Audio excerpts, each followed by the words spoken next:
Good afternoon, Brenda. This is Penelope Pitts, and I just wanted to say I enjoyed reading your post. Um, just want to talk about a little bit about some of the things that I really pulled out of your discussion board post regarding doing research, being given the task by your pastoral staff to do research about mental illness in the church and the needs for your congregants. Um, you started by saying that you would call this campaign mental wholeness, and I like that positive name. Sometimes with Christians, um, it could be a play on words. For when you come to mental illness, it can be a play on words. They may not like the term mental illness, that negative connotation or stigmatization. So mental wholeness, saying that we want to make you whole. It's not just spiritually whole, but mentally whole. So I really like the name that you chose for it.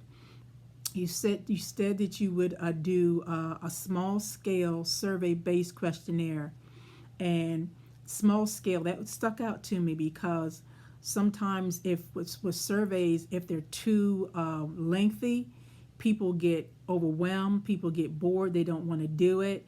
So being able to ask a lot of questions, get a lot of information with a few questions could be quite helpful. Some of the empirical assessments we have that we use daily in our jobs could be like 10 questions, 12 questions, and you can get a lot of information just based on 10 or 12 questions. So small scale would be, I think, the way to go, especially in the church. You said that the surveys would be handed out to those who come regularly and emailed to those who do not. So that way everyone is able to participate.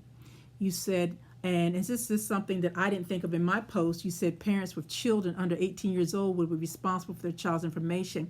In my post, for some reason, I was just thinking about adults, even though I work with children. But you would incorporate everybody in the church, because sometimes some of the issues that are in the family could be some of the problems that a child may have, or some of the adult problems have to quite naturally spill over into the children. So you will incorporate everyone, leave no one out. So I'm glad that you included that. It made me kind of think that I left that out in my post. So everyone is included. You said you would share the decision making with church leaders, pastoral counselors, and any members in the health field for providing training. And that's great because you would use all resource, that task sharing, like you said, that collaboration, that task sharing, getting everyone involved that needs to be involved to be able to come to a decision, to make a decision.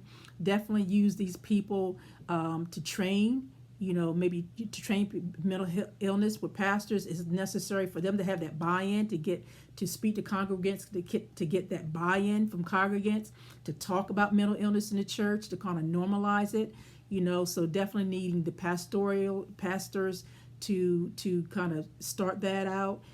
Church leaders definitely, and anyone in the church that may be in the mental health field, to kind of that collaboration to educate the pastors, because sometimes they're not educated on mental illness, So you're incorporating, like you said, you're incorporating task sharing. So that would definitely be something that would be wise to do.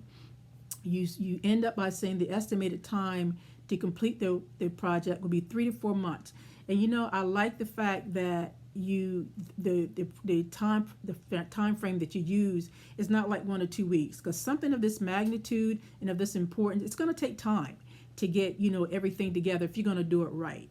And so 3 to 4 months to me sounds reasonable, and the cost of approximately $1,500. So that sounds like it's something that's doable, and so I really I enjoyed reading your post and what you said about how you would go about conducting the research in your church. So again, thank you for your post, and talk to you back later. Bye.